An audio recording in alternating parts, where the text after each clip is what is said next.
Yes, we are live. Raising the dead? Just follow the manual. I'm clever.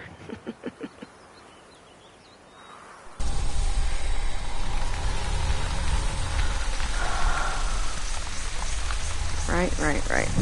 Wow, this is loud. Let's turn that down just a scotch. There we go. Right, digestive tablets. Goblin snot.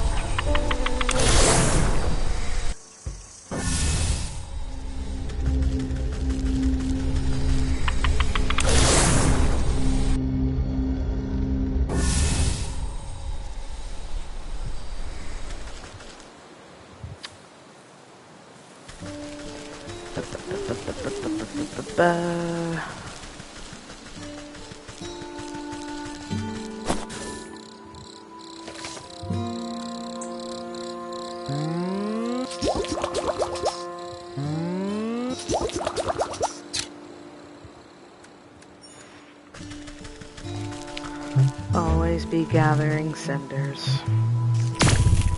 They are very useful. Excuse me, sir. Thank you.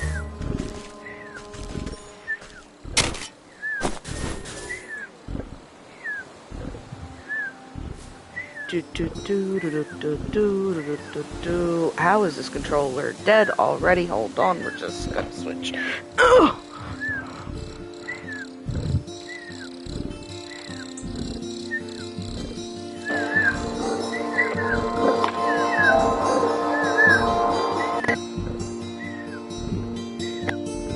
There we go.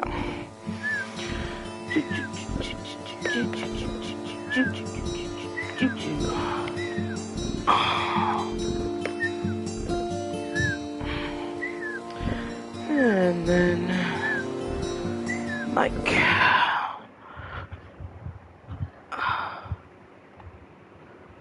Boop. Well, that sounds good. That should be fine.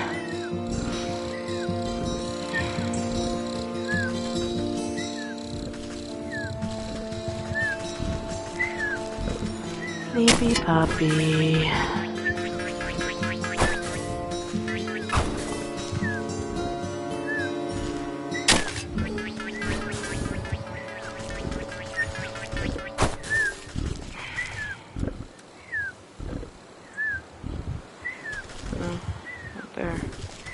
Not there. Alright. Little one. Yeah, I have to go up here for goblins.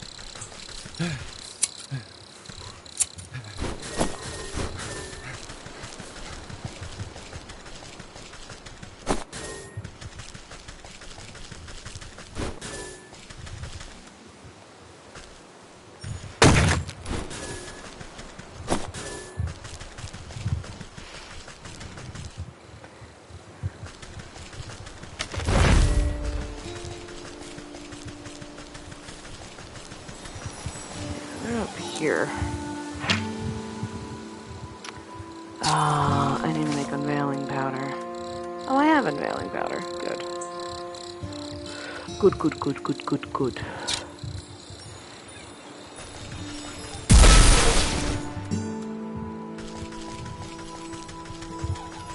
Excuse me, sir. Thank you. And that was... Wait, what is that? Oh, that's a pixie. I mean... Oh,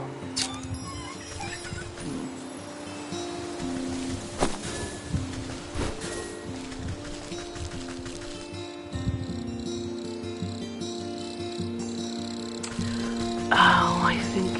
Did we get the goblin snot from these little guys? Yes, I do. I need to make dolls. Dolls. I can't make dolls. Good.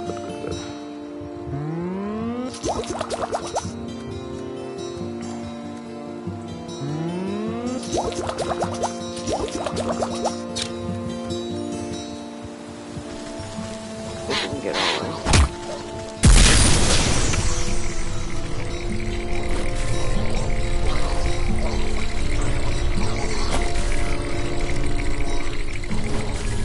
There we go. Got it.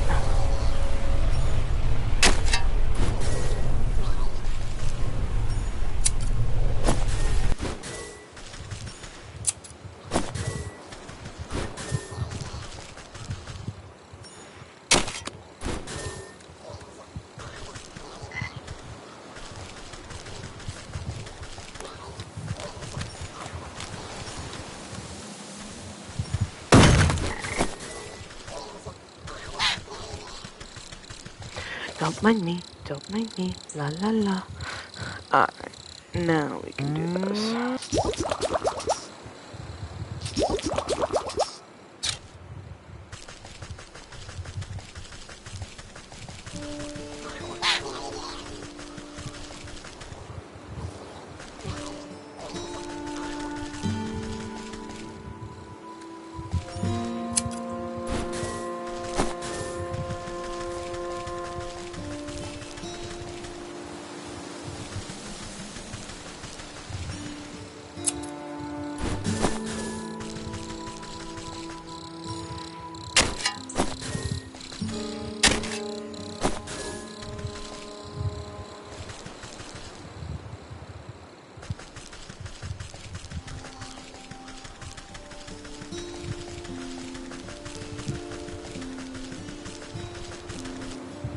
Into the swamp, into the swamp.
Salts out of there. I didn't know you could get salts out of there.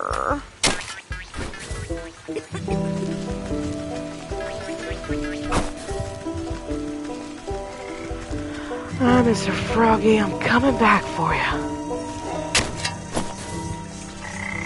I got Tums this time.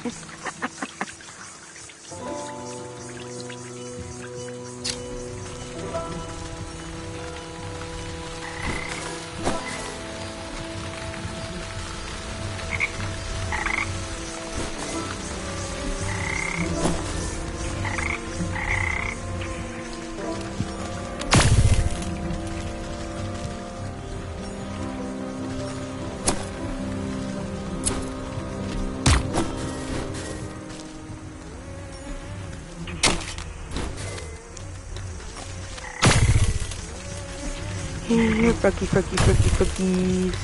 Oh, froggy, froggy, froggy, froggies.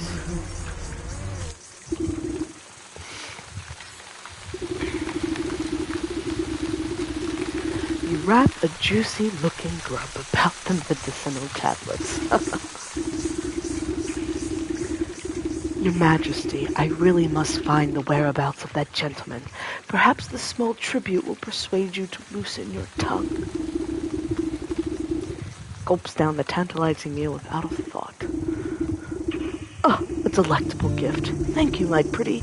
Now I've already told you where. His nostrils flare. Then he sneezes, yeah.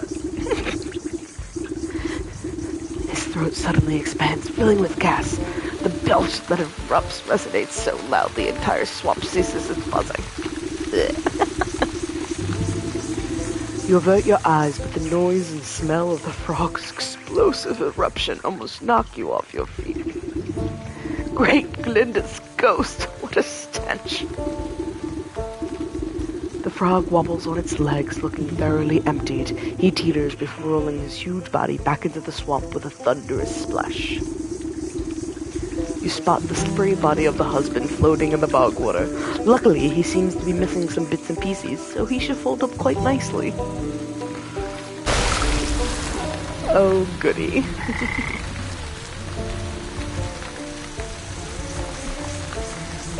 It's time to raise the dead, children.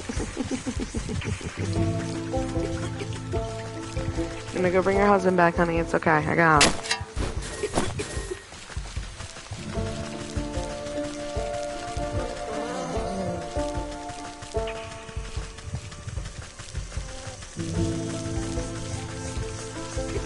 That's right. Let's go this way. I always go the wrong way.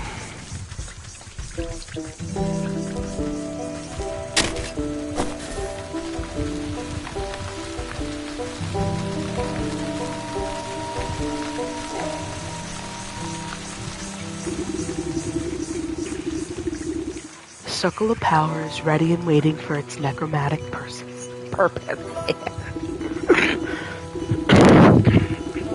Excuse me. With considerable effort, you unfold the husband's decaying body from your satchel and slap it down in the middle of the circle. Invisible shackles wrap around the corpse's limbs and pull it spread eagle against the ground. Strange mists rise from the obelisk, casting everything in a sickening green light. Slowly but surely, the corpse begins to levitate off the ground. It rotates to face each obelisk one by one. Oh, get on with it. I haven't got all day. You give the rotting head a good kick as it passes by you. With a gasp of stale air, the body drops to the ground. Suddenly, it bolt upright. Zombie husband. Well, hello there. You caused me a lot of trouble, you know that. The reanimated corpse claws at his throat. Oh, sorry. Wait a moment. Near your feet you see a disembodied tongue flopping about on the ground like a worm. You scoop it up and quickly toss it into the man's gaping mouth. Though he moves his jaw, his lurching voice seems to emanate from someplace beyond. Murderer! What? I am not. You were quite dead when I found you. No! Leech! Murdered me! Who's surprised? No one. He clutches at his hollow chest as if trying to feel his heart beating. Gave me plague!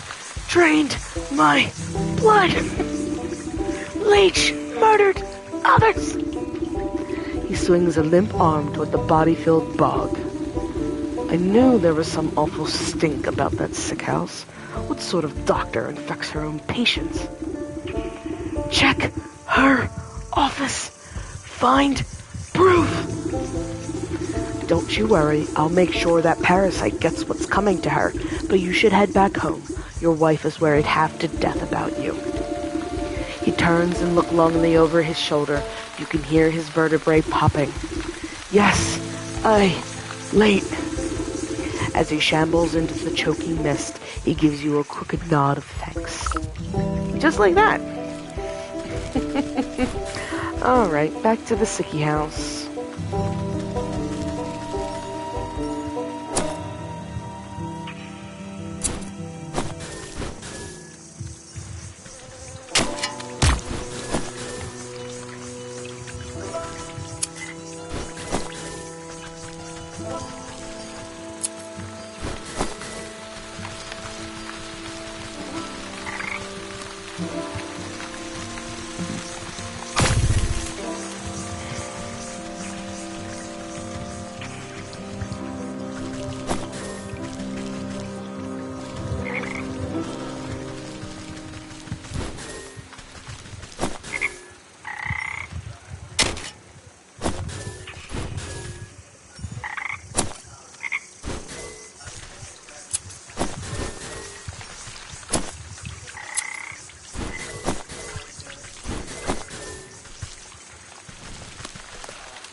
I gotta move this fan, I can't light my bowl.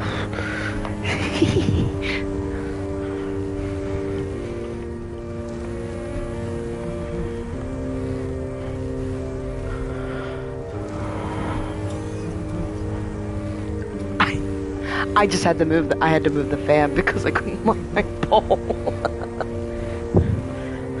I'm trying not to. Just let me know if you're on a call or something. I don't want to. Yeah. We're technically working, children. Shh. Hey, bitch. Off with you. I've more sick to tend to. Yeah, sure. Whatever. I'm going in your office. Excuse me, pardon me. While the leech is busy with her patients, you rifle through the contents of the various cabinets in her office. Mostly dried herbs and potions. Nothing seems out of the ordinary. That is, until you notice a suspicious-looking bookcase set against the wall. The books are all fake, just chopped-down spines glued to a solid plank. Your fingers race across the medical titles and quickly find a loose volume. With a click of a switch, the whole bookcase swings open to reveal a secret compartment. Your heart jumps at the sight. Racks upon racks of bottled blood are arranged like fine wines. Each vessel meticulously catalogs the name, description, and age of its source. Looks like that thirsty slug's been sapping the living for years. On a nearby table, you spy a decanter half filled with ruby red liquid. You wonder whose blood it contains. A dash of salt will remind that slimy worm that there's worse things out there than bloodsuckers.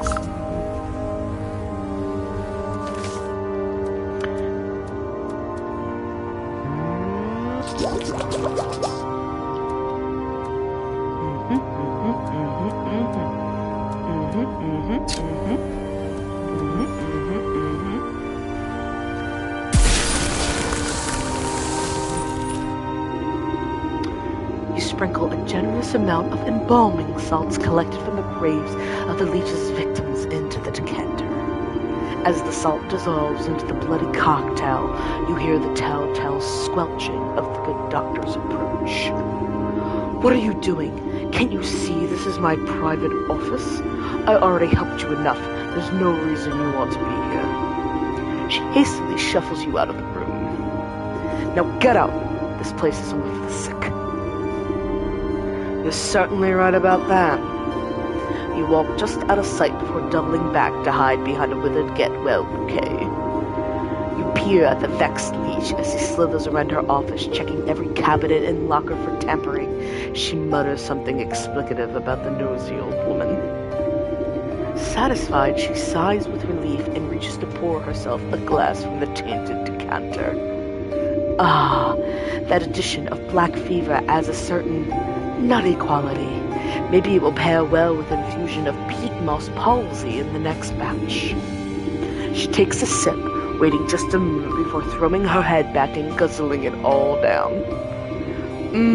Lovely. Sharp flavor, full body too. Suddenly, the leech snaps to attention. Her limbs dart out, writhing with uncontrollable gestures. She stabilizes herself against the table as sweat pools on her brow. The decanter shatters against the floor in an explosion of glass.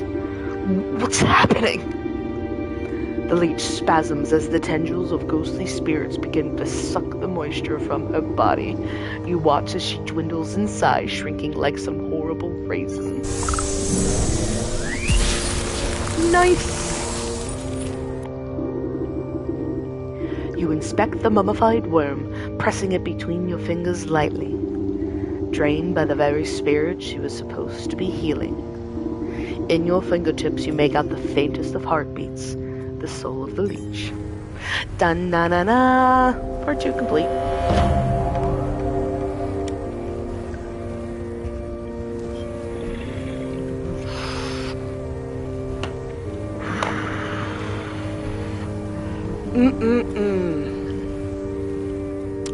Seems like our ox is next. To the fields.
that now.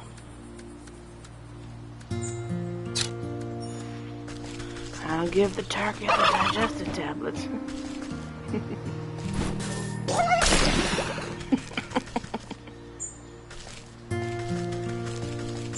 There.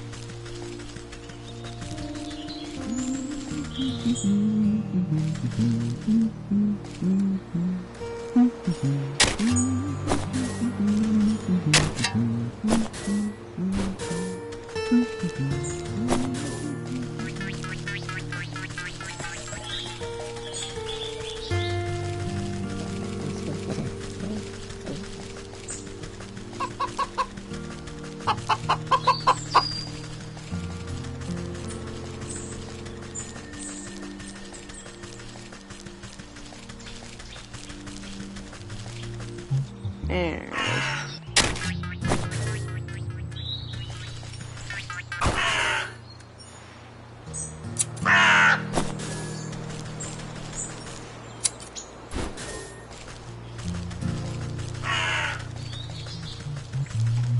Howdy ho, sir. A hefty gourd stands before you, wiping beads of dew off his bumpy forehead. He tilts up the brim of his hat and greets you with what you interpret as a smile. Welcome to my farm, stranger. What brings you out here? How's it growing, farmer? Oh, you know, not so bad. Trying my best to win the harvest competitions this year. Well, you look to be making good progress. I'm sure you'll be a shoo-in for the blue ribbon. You would think so, wouldn't you? But every year, this'll fail. That sour ox takes the prize. No matter how hard I work, I can't seem to outgrow his crops. Careful now, you're beginning to sound like a sore loser. Ja, not sore loser. I just think it's quite suspicious, don't you? Last year, the ox and his family grew the largest corn cobs I've ever seen. I was only barely able to get second place because of my own little helpers. He motions to animated turnips and potatoes busy with menial farm work. But this year, his crops are larger than ever before, even though his family is nowhere to be seen. It doesn't make any sense to me. He's working the fields all by himself? What happened to his family? That's the fishy part. No one knows. They just disappeared one day, and the ox said nothing. That does sound suspicious. Perhaps I'll go and ask him myself. Yeah. His farm is down this... losing this accent. The southwest. You can't miss it. I must get back to work. Veggies won't grow themselves, you know.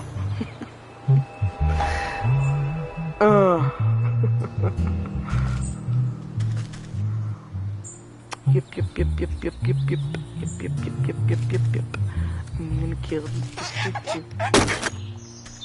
Chopping up the changelings.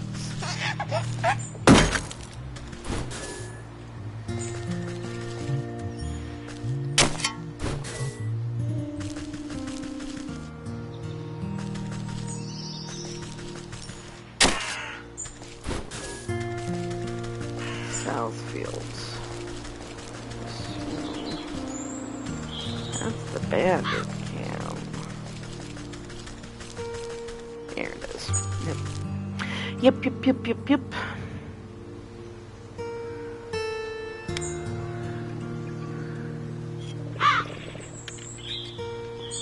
Go.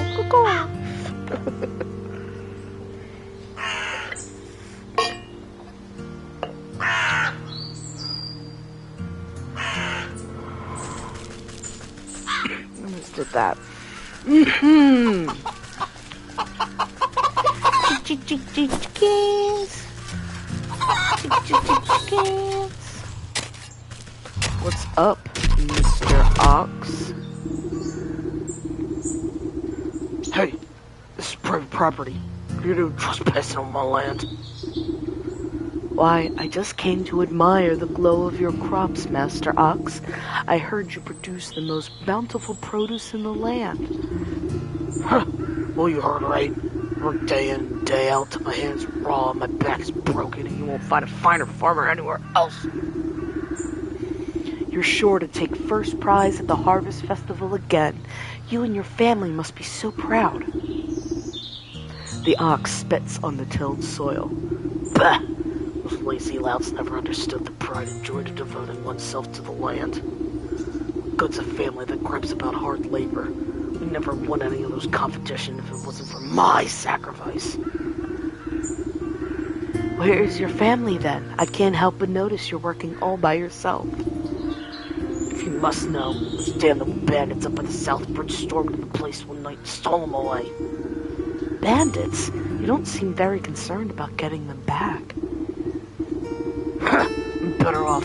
For all I know, they could have already been ransing off for fertilizer. If you're so worried, why don't you go talk to those bloody brutes yourself? Now get your big nose off my fields. I'll toss you in the compost heap. Yeah, sure.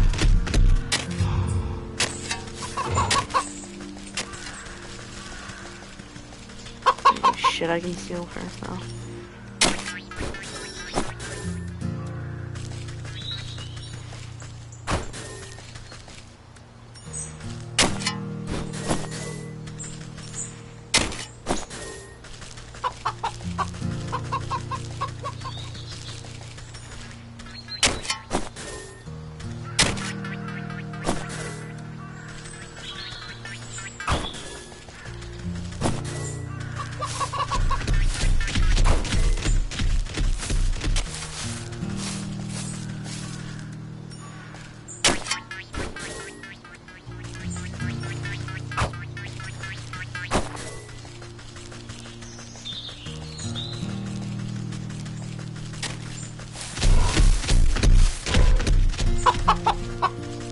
Yeah.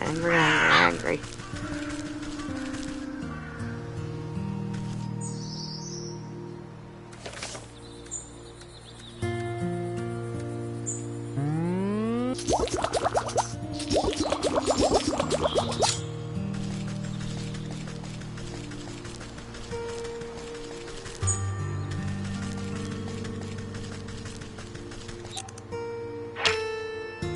Alright, they are dreadful dolls too.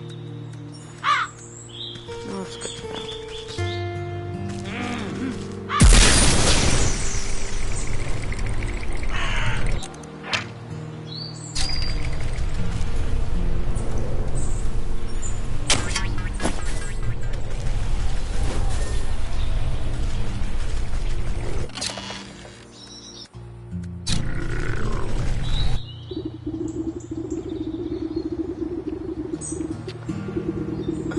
You sly old fox.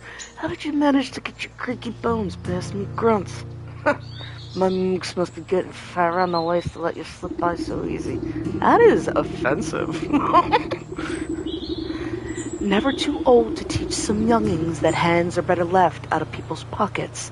Next time I catch one of your thugs rooting for gold, they'll have to recount their fingers. Ain't afraid of nothing, are you? Well, let me be the first to welcome you to our merry camp. I suspect you didn't come just to scold us. What do you know about the ox who works the southern fields? He told me his family might have come through this way. Oh, yeah, I know all about the ox. I also might have seen that family of his. On the other hand, maybe we didn't. What's the deal? Listen up, you big lug. That information is just about the only thing stopping me from changing the whole lot of you into stinking chickens. Alright, Granny. No need to get upset. They're just playing games, you know. Yeah, you seen that family. A boy and his mom, if I remember. Always walking in that big ox's shadows. Always looking afraid of him, too. So you didn't kidnap them. Where are they now? You know, you remind me of dear old Ma. She didn't take no griff from no one either.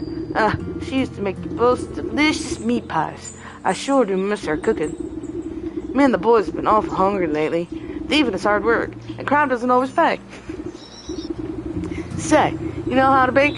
I even got Ma's pie recipe right here. Who knows, on a full stomach, I might even remember something about that Mr. Family. Yes, I get to make a humble pie. Yes. Oh god. Oh god, I don't have another doll on me. Hold on. Hold on.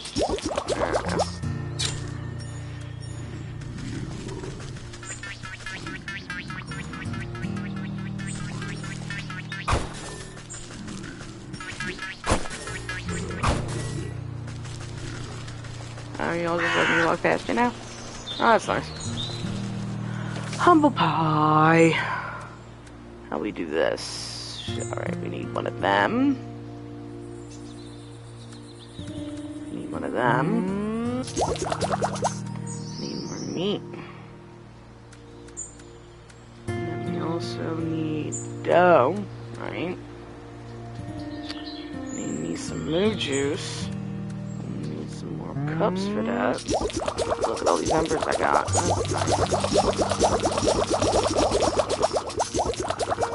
That's real nice.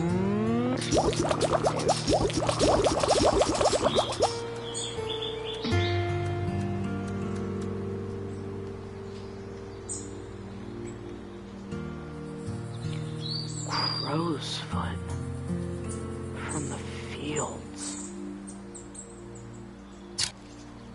Oh, I wonder, do I have any traps? I do have some traps.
Murdering all the birds.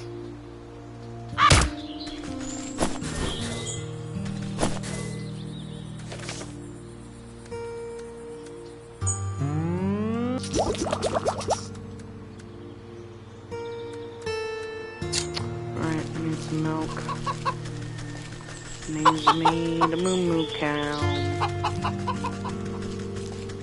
Moo cow.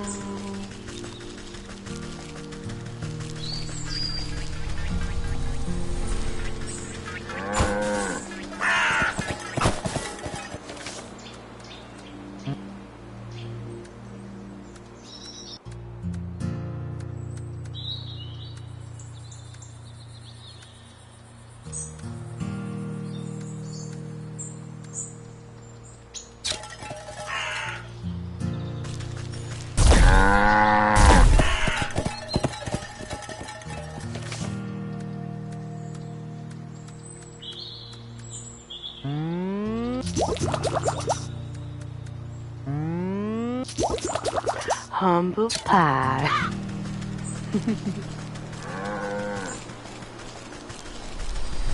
Love it.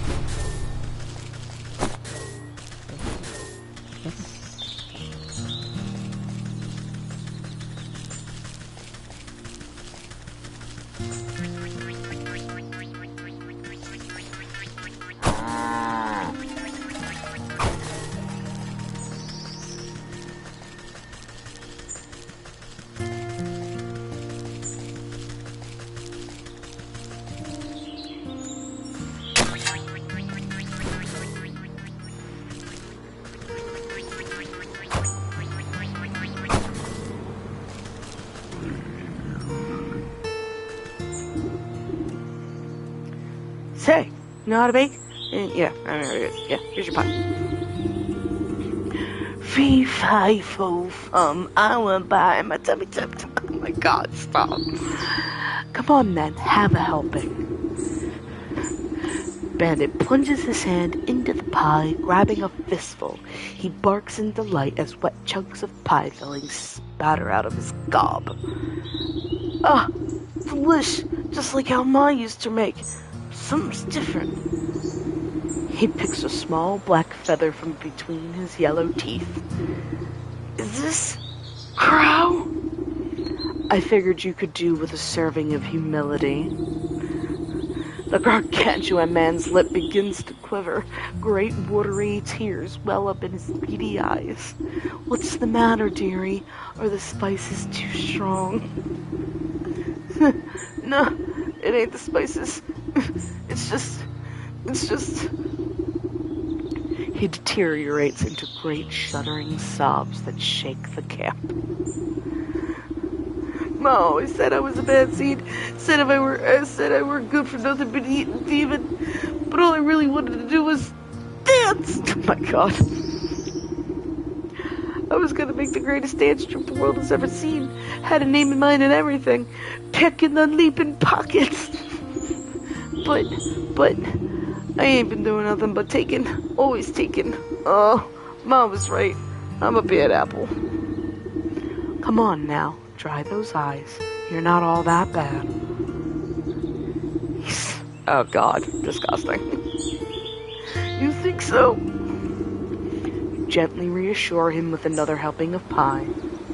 Of course not. You're going to tell me all about the Oxus family, aren't you? Oh, right. Well, you see, we've been spying on that ox for years now. Every full moon, he'd go out in his field all by his lonesome. He'd howl at the sky. What was it he say? Oh yeah, he'd yell, "Abraca-corncob." Oh my God. And it always sounded like he got in an argument with someone. But there was never anyone else there, except that creepy old scarecrow of his. You pat the sniffling rogue on the stubbly cheek. That's a good lad. Maybe it's time to think about trading the daggers for dance shoes. He stuffs more handfuls of the crumbling pie between his blubbering lips. Yes'm, I'll do it. I'll dance. Oh my God. Fucking lol.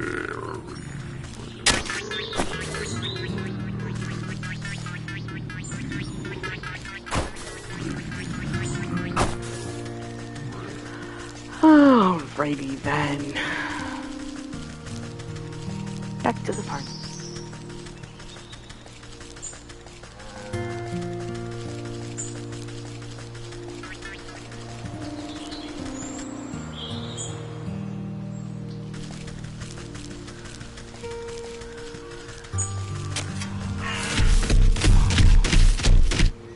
What's up?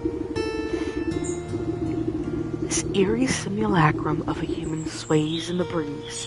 Its lumpy face seems to leer down at you, as if expecting something. Abraca-corncob? The figure creaks against its pole as its vegetative head twists to look at you. It takes a wheezing breath, expelling a moth from its mouth hole. Hello! Yes! Have you come to strike a deal with the great and magnanimous Harvest Master? Oh my God.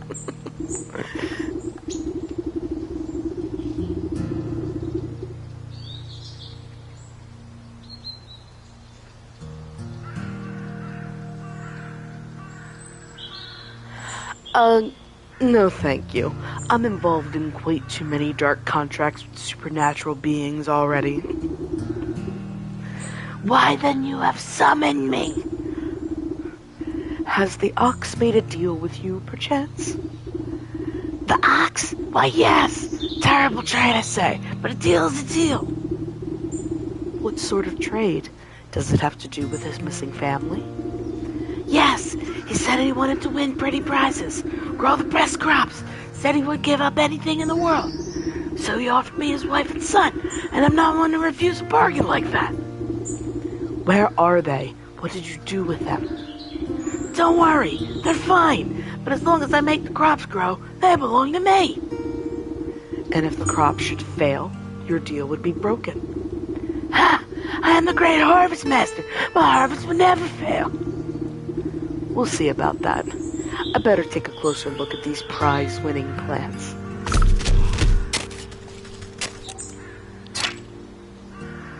Withering can. These stalks don't look so sturdy to me. I'll good herbicide, I'll have to shrivel these right up. That'll teach that ox a lesson about proper agricultural practices. I'll need a sturdy enough vessel to hold the poison, though. Maybe I can convince that vegetal fellow to give up that nice big watering can of his.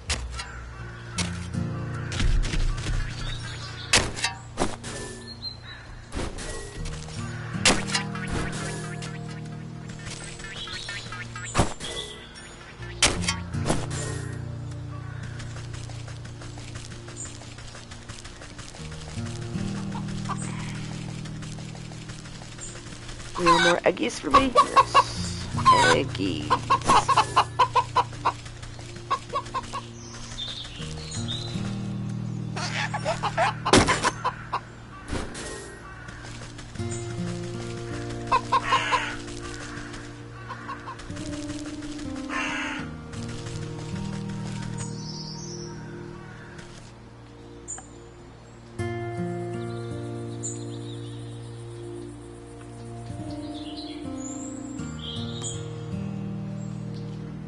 Pause.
And we're back.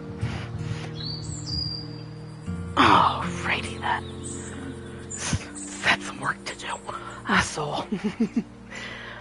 Right.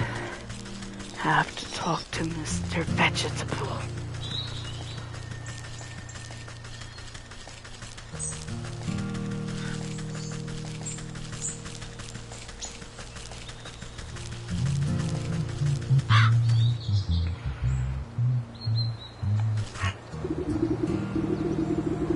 Well, again, find out anything about what that ox is up to?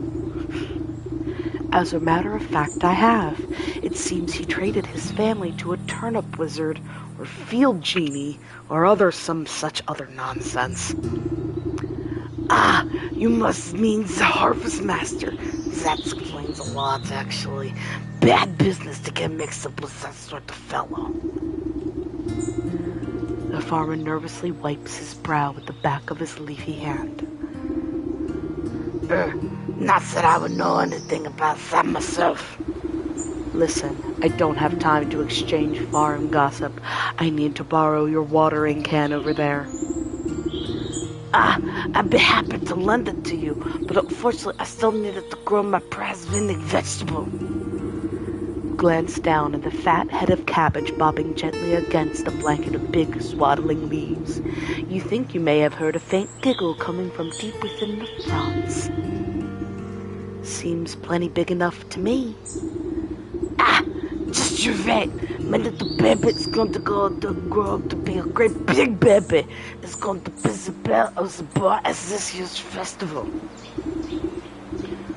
But if it were to say, grow a little bit faster, I suppose I wouldn't need my watering can at all. You swear the farmer winks at you despite not being equipped with any eyes.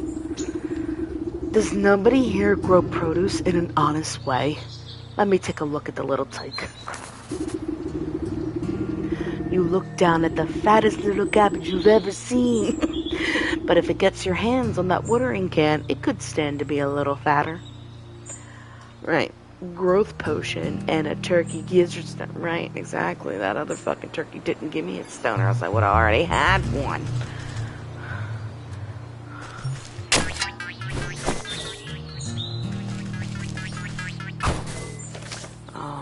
Now, growth potion. We need some humors. Sure. And we need that glue. This needs more moo juice. Milky milk.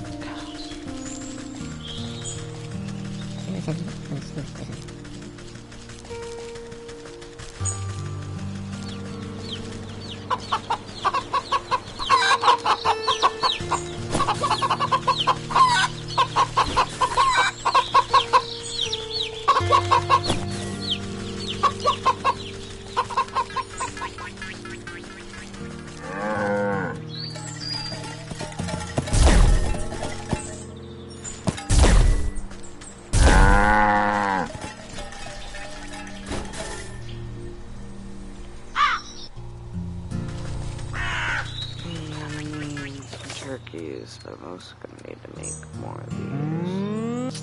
One more. Rose.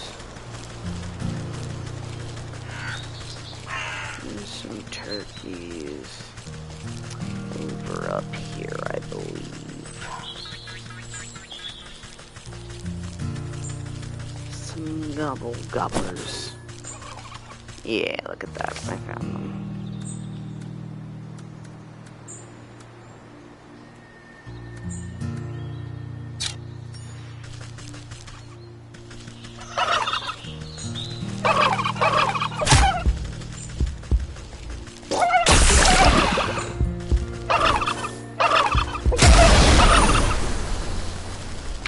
Oh, I died. Oh, shit. I suck. I thought it hit all of them, but it did not. It did not. We gotta go back there. Get her fucking shit.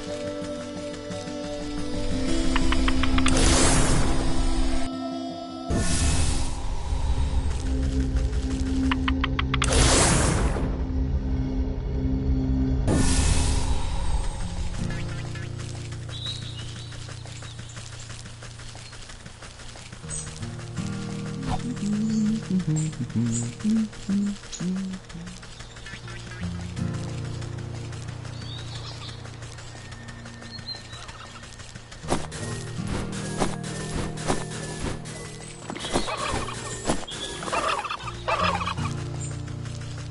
the fuck out of here.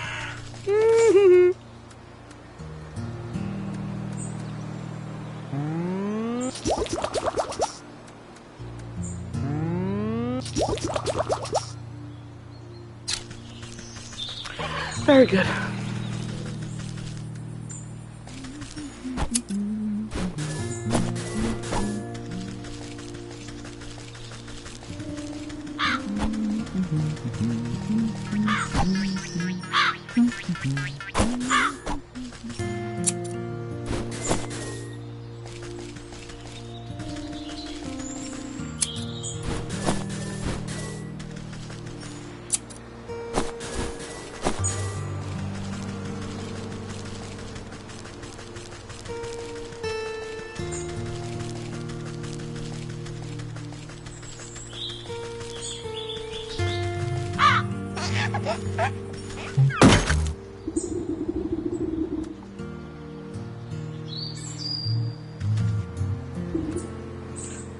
Friggin' part ended up underneath it. There it is.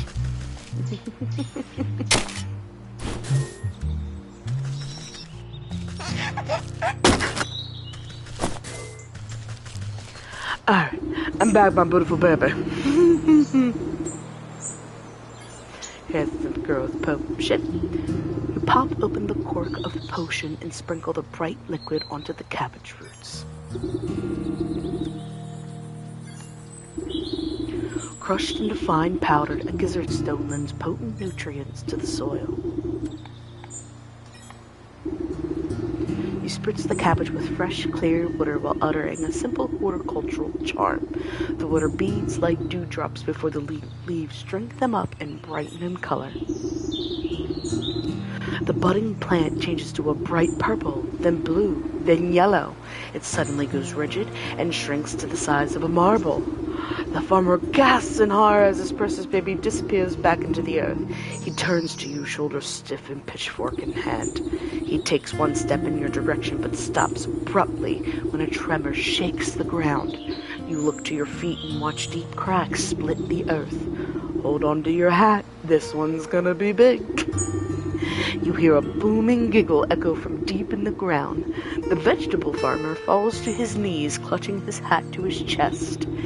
In an explosion of leafy greens and flying earth, the bounding head of an enormous cabbage erupts into the field. The farmer reaches out to it shakily. My little baby? Papa? The farmer scrambles towards the big, bubbling cabbage with open arms. My beautiful baby, look how big he's grown. See, with a little love and help from your friends, you're sure to win first prize after all. Oh, I don't even care about that silly thing anymore. Just look at how handsome my baby is. The two embrace, laughing and crying. I guess you won't be needing that watering can anymore? Please, help yourself. You've helped me more than enough. Thanks. It will take some work to break through the Scarecrow's magical boon, but you're confident in your mastery of poisons. Oh look, I already have one of those. Potion of Blight and a weird water. Alright. Potion of Blight, got that. And a weird water. Just need a water. Someone's got water around here.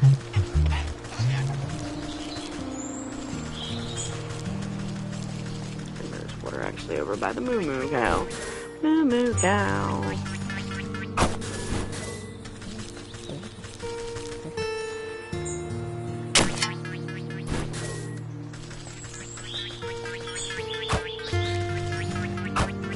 Bitch, get back here.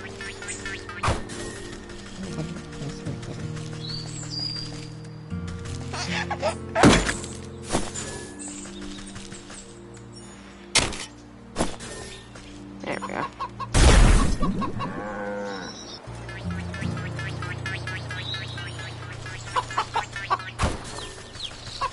No more eggies for me? Nah. Go.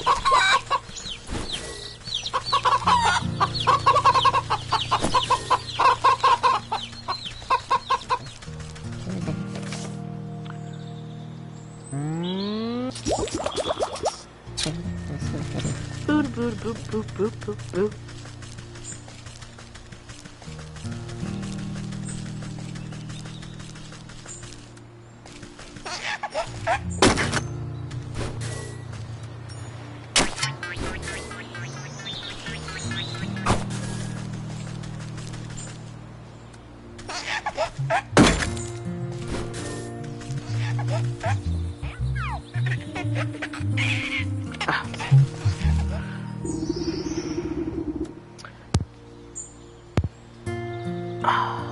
Ba-da-ba.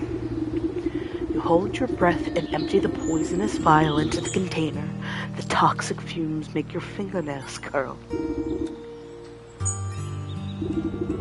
A good amount of weird water will dilute the poison to keep it from eating straight through the metal can. Crush up the impish bone into a fine powder. This potent fertilizer will help spread the blight.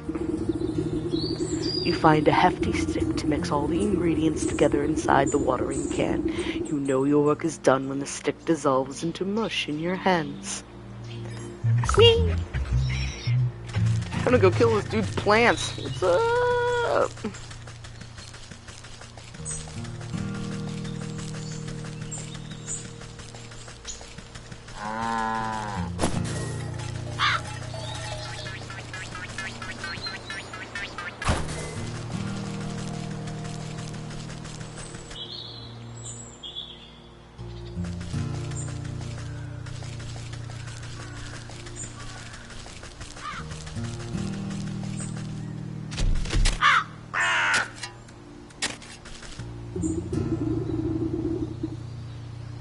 Hey, thought I told you to beat it. Raises his hoe and brandishes it at you menacingly.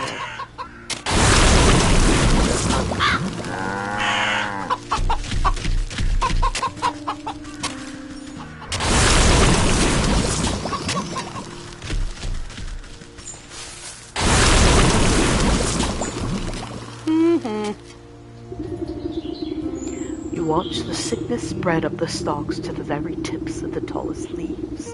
Vivid greens turn to diseased browns as the crops bend and droop.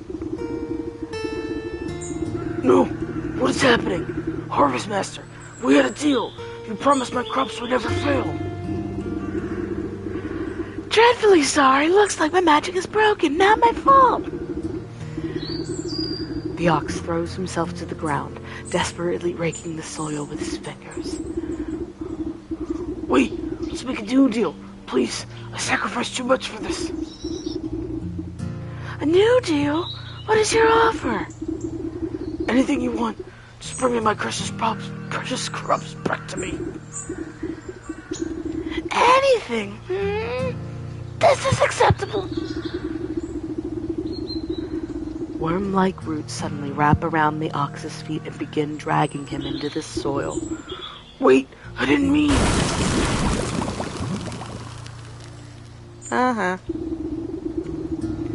The dust settles over the spot where the ox once stood, as if nothing had happened. Though the soil looks barren and diseased, a small sprout of leafy green catches your eye.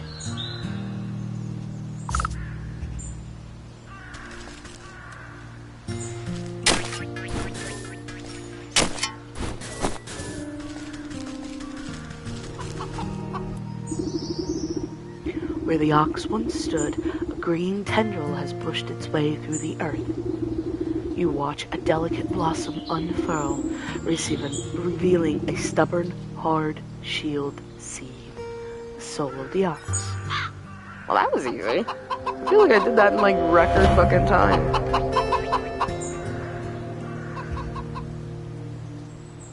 So.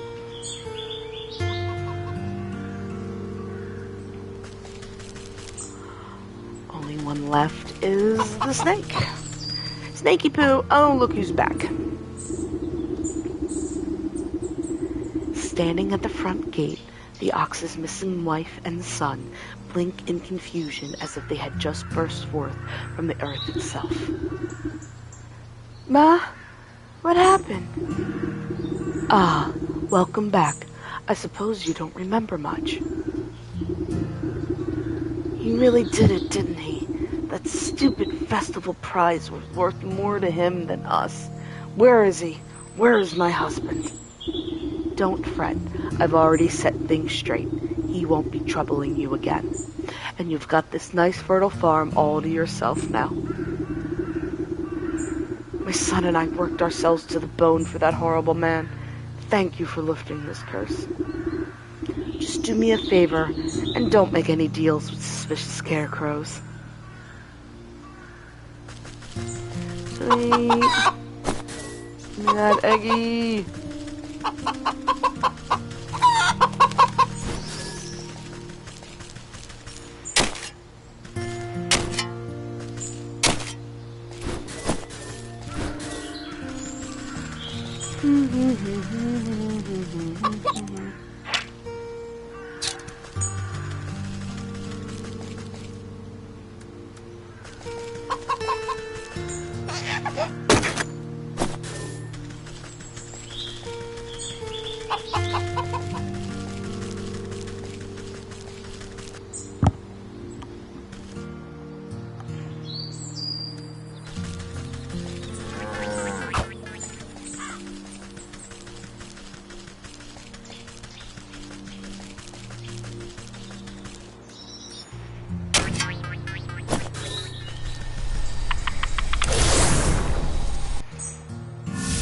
Alrighty then.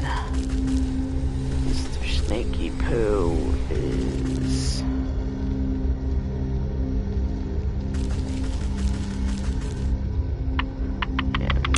Bye.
Here we go. This way.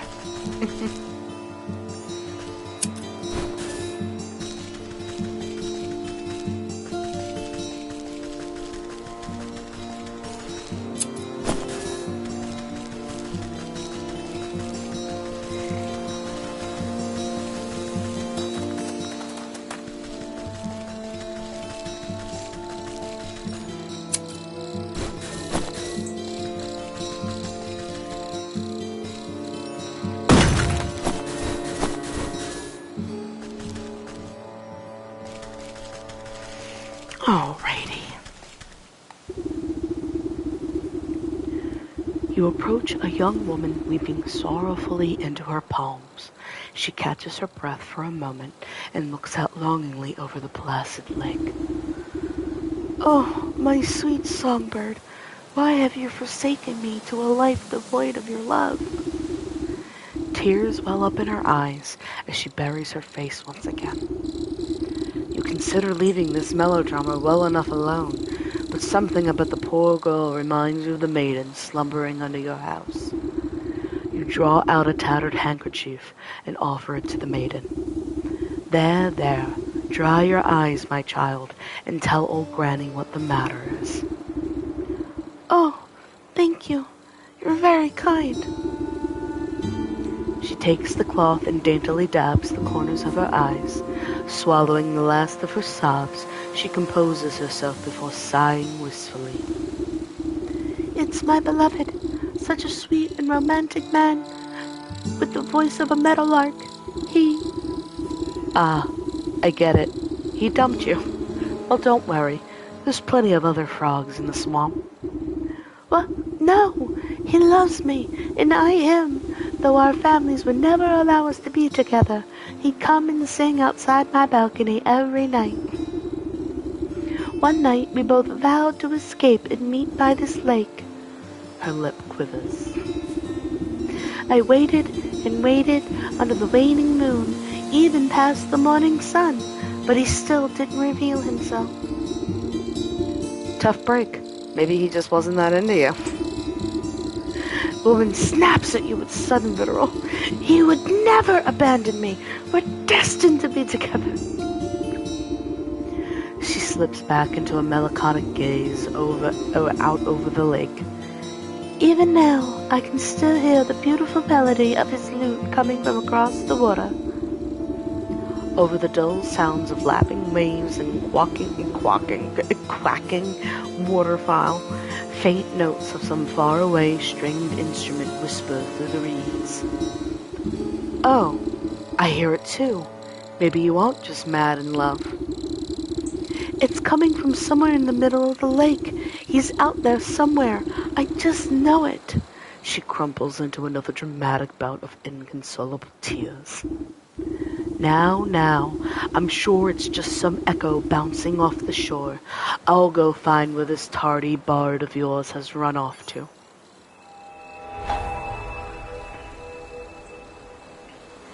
Oh, so Romeo and Juliet, so romantic.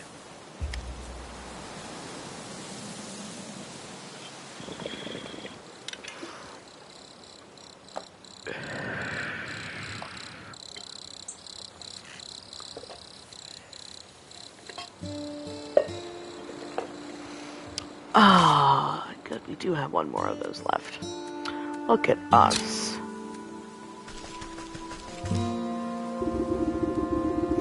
The music seems strongest on the shore, but even here you can't quite place the source. It seems to be emanating from that half-sunken ruin poking out of the lake's waters. Maybe that fool bard's hiding way out here. Bah, but I'd swim as well as hens fly. Suddenly, some unseen voice chitters mockingly into your ear. Ho ho hee hee, da musical man you'll never see. You spin around, but no one is there, just nattering laughter bouncing on the wind. Who's there? Show yourself, spirit!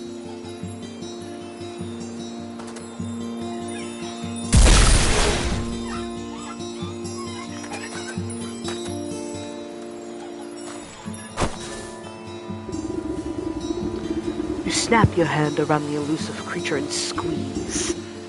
Ah! Let me go, you knobbly pot! You're crushing the life out of me! You trifling little pest. What do you know about this music? Music? What music? All I hear is the slapping waves and the peeping birdies. Your wrinkly old mirror must be full of bugs. Don't you play smart with me. I'll pop off your head like a daisy. Ooh, you mean that music? It's the sound of the snakes traveling circus. I thought everyone knew that. Circus stay stills, but the door's the thing to travel, you see. Right now, the door's out on that lake, but you'll never get in. Give the wretched sprite a good shake, and a shower of glittering dust sheds off its wings. Tell me how to cross the lake, or I'll make a necklace from your teeth. Ah! Only Fey folk control the way.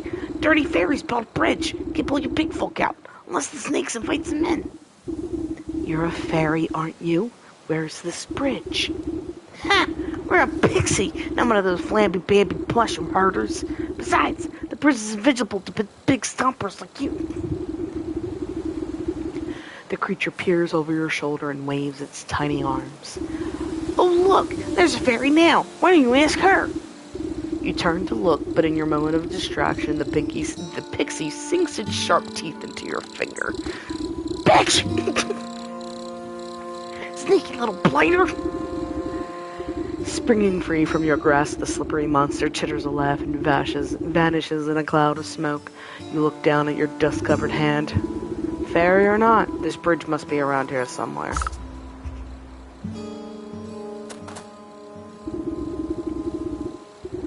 Pushing aside thrushes and cattails, you find a strangely carved pedestal. It might be mistaken for a bird bath if you didn't know any better. As you run your fingers around the edge of the bowl, the remaining pixie dust on your hand flakes off, as if drawn in by an invisible force. Crude pictographs appear on the surface of the basin. They depict a coiled snake presiding at the center of some kind of festival. Directions on how to reveal the bridge are carved on the outside. You see symbols resembling fey dust, dancing fireflies, and bird feathers. Oh look, I have everything. Nice. You shake out the fine dust into the bowl and it settles evenly to its inside surface. Each of the fireflies alights upon the edge of the bowl, stepping delicately until they are evenly spaced. Placed into the basin, the feathers arrange themselves into a perfect triangular symmetry. The basin begins to glow a soft yellow as the fireflies rise from the muck within. They begin to dance up and down, drawing circles high above the bowl.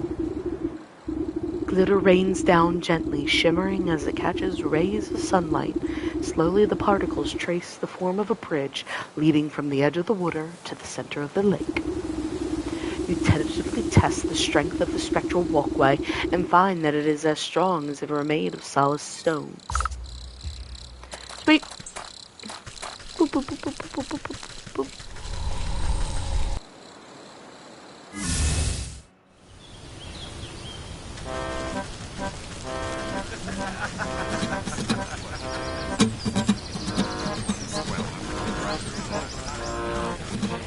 Creepy, creepy, creepy circ, creepy circ.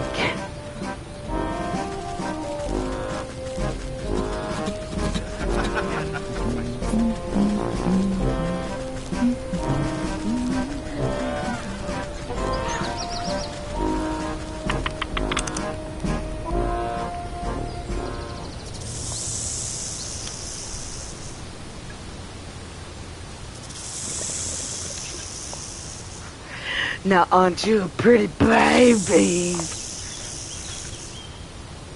Who's a pretty baby?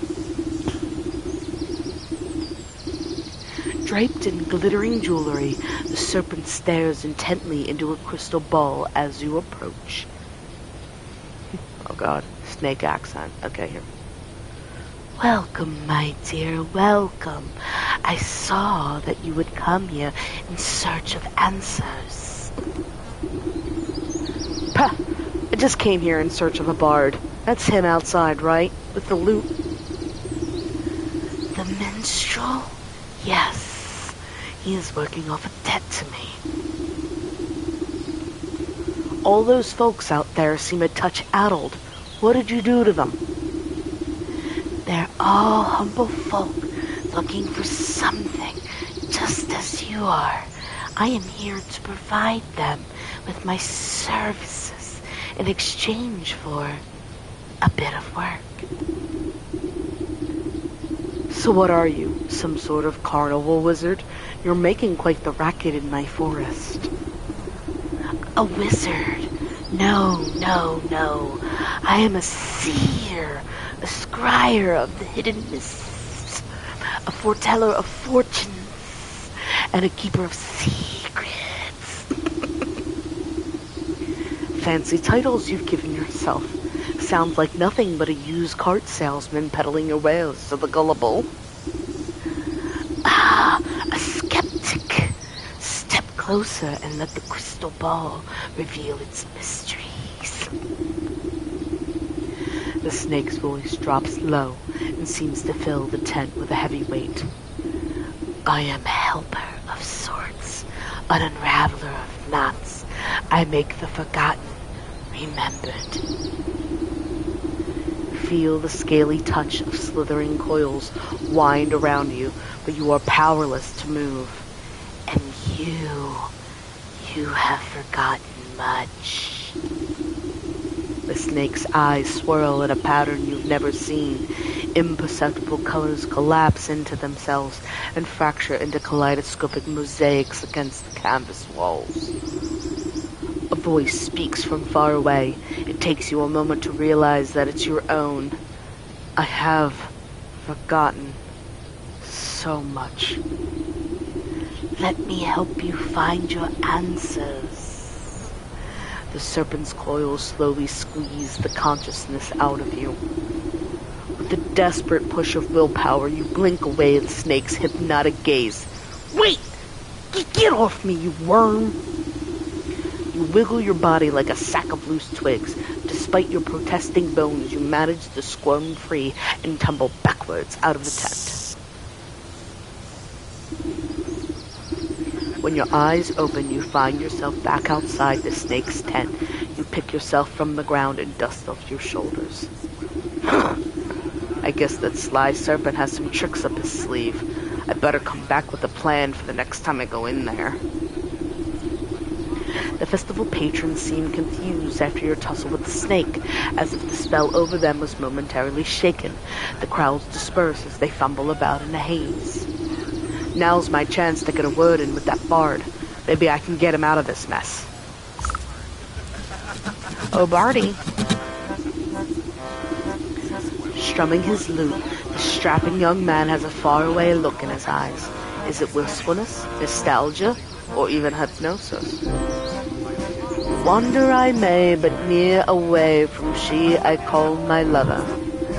To my chagrin I stumbled in and met the gaze of another.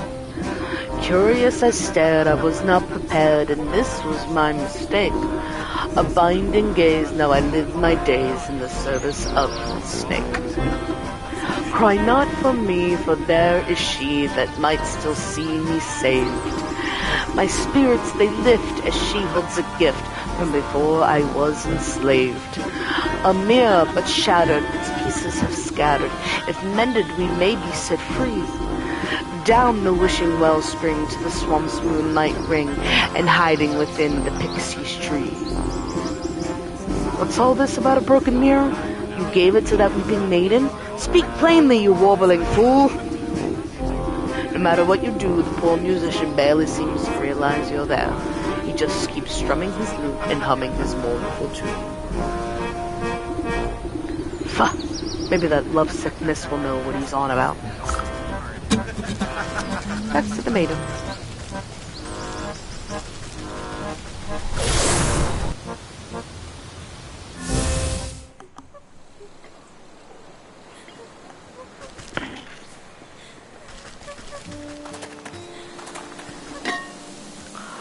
Thirsty.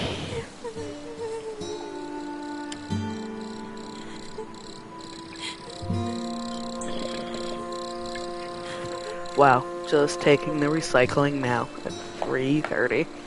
Oh, love it.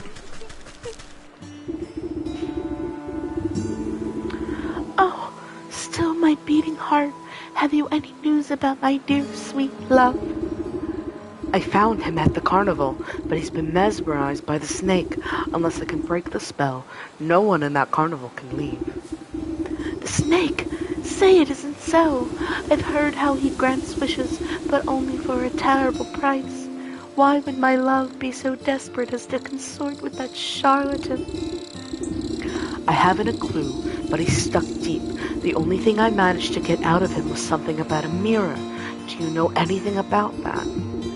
A mirror? Oh, yes. It was the first gift he ever gave me. From inside her bodice, she produces a small, cracked hand mirror. But one night, it slipped from my balcony and shattered on the cobblestones. I tried to piece it back together, but I could never find the last 3 shards. His song mentioned something about a wishing well, a moonlight swamp, and a pixie tree. Keep that mirror close. I'll seek out the missing shards and return them to you. Oh, Thank you. I should very much love to see it whole once again. Oh boy, this part. We love multi-step quests.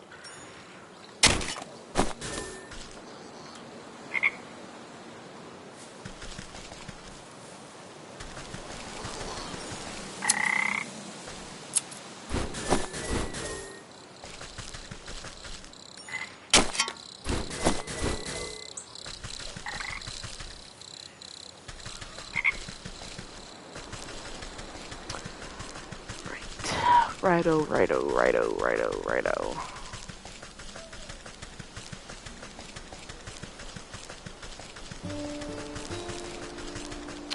Well, here's the pixie tree, which that's helpful. That's right here. This gnarled tree is littered with countless trinkets and bits of trash, glued haphazardly together to form a glittering hive. You reach for a sharp piece of broken glass that could be the mirror shard, but pull your hand away at the last moment. 1,000 beady eyes peer out of the tree's knotholes. A familiar cackling voice floats out above the others. You again, Kettlehead! What do you want now? I've come for that mirror shard. Hand it over and I won't have to strangle you again. No way! We need the shinies to keep gross fairy folk away. Best fairy repellent there is. What? Since when are fairies afraid of shiny things? Well, I don't see no fairies around. Do you? But maybe we can work something out. Them smelly mushroom herders have been encroaching on our turf, see? They've been building those stupid little stone shrines of theirs. And worse yet, they've been hiring mercenaries to guard them. So we can't go anywhere near. Or maybe a big stumper like you can take care of the problem for us. And then you'll give me that shard? Hey, if there ain't no fairies, we don't need no fairy repellent.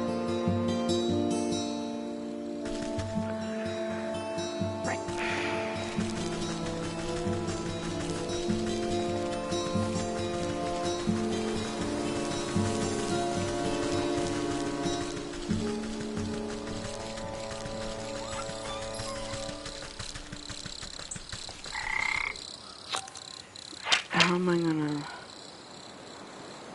Oh, I just have to, Alright.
There's one.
Oh, back into the swamp because I can get water from the lady. Oh, look, we made it back.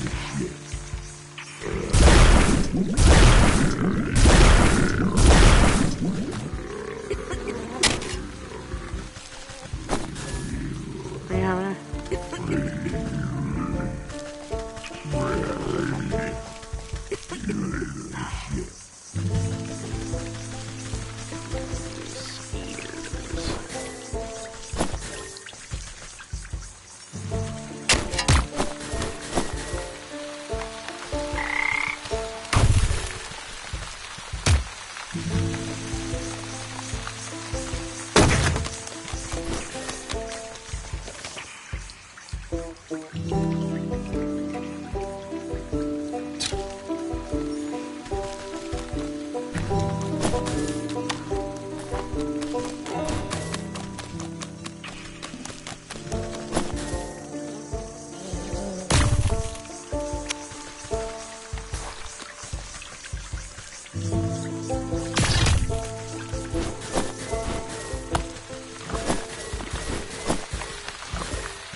Thing.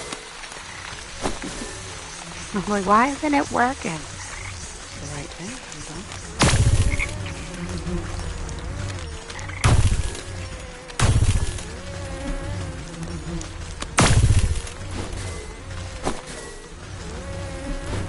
Evolving salts are useful.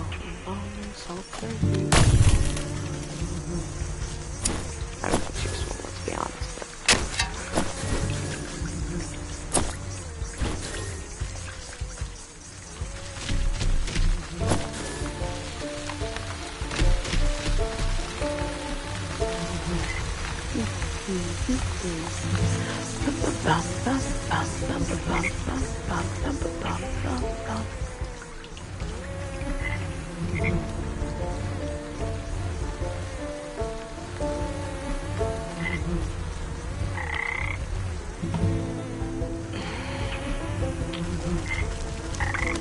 Nasty guys. Excuse me, sir. Excuse me, sir. Can you come here, sir? Thank you.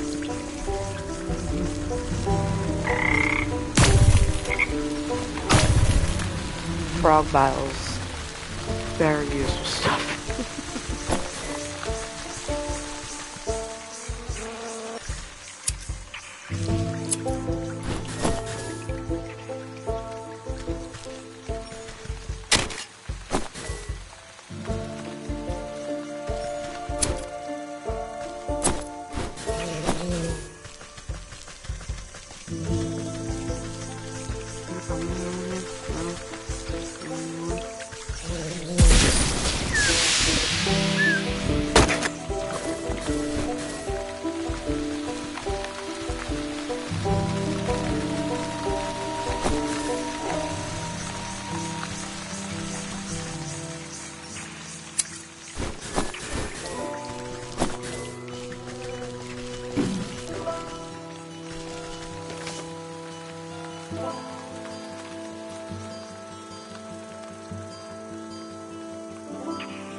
Can't get both of you?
Guess I might as well on here.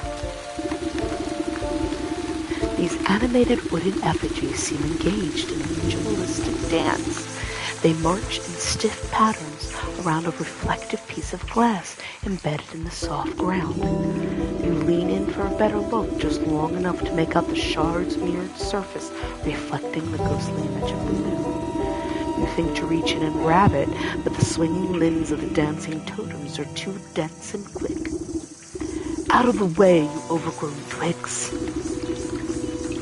Maybe I can get them to shift their attention to some other glittering ball. Yes, make a moonlight globe. This takes a million things.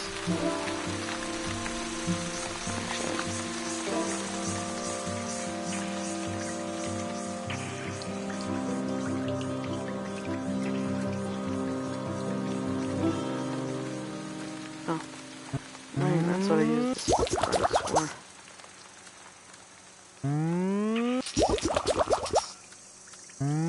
This is enough.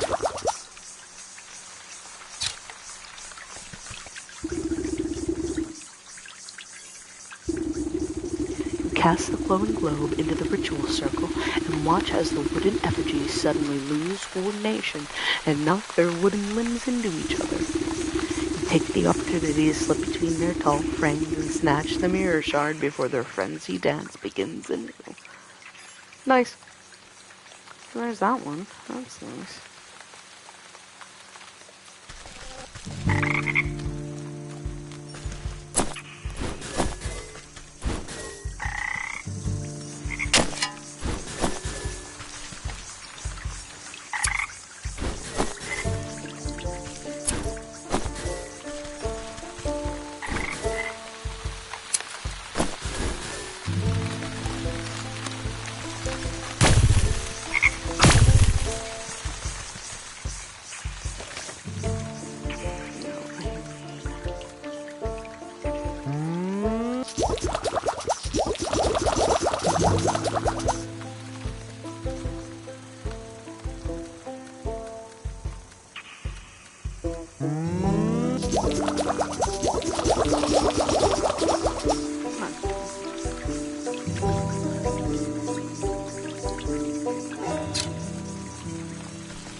Okay.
Sir, how did I miss you? Thank you, sir.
Change was loud.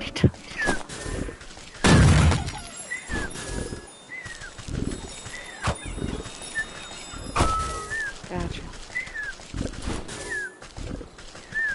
Alright, there's the other one.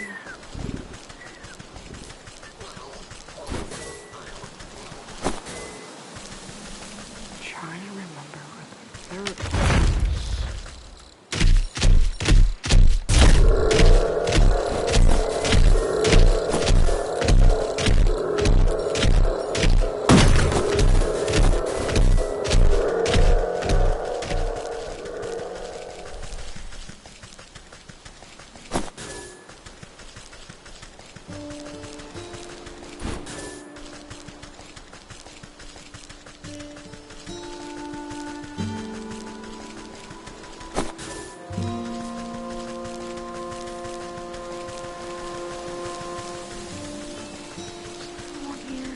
The original spot.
Yeah.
Hey bitches, I'm back and destroyed all those goddamn altars.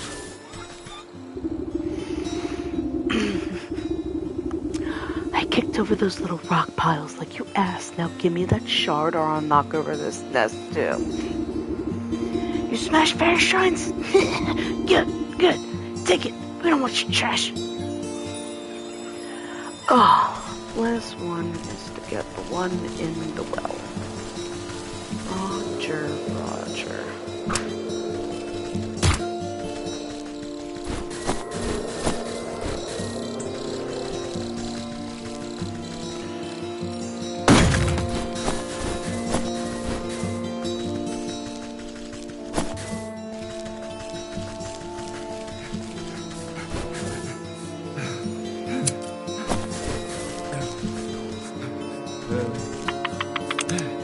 Into the well.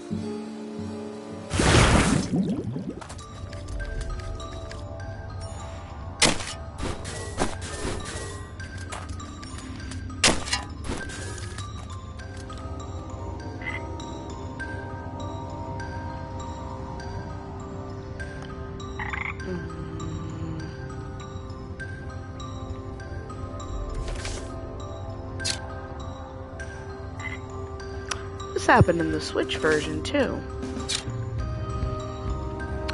where my controller just stops working. Excuse me. I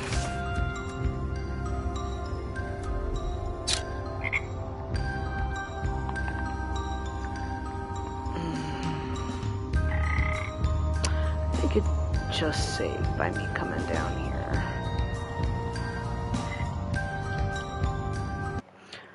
Close the game.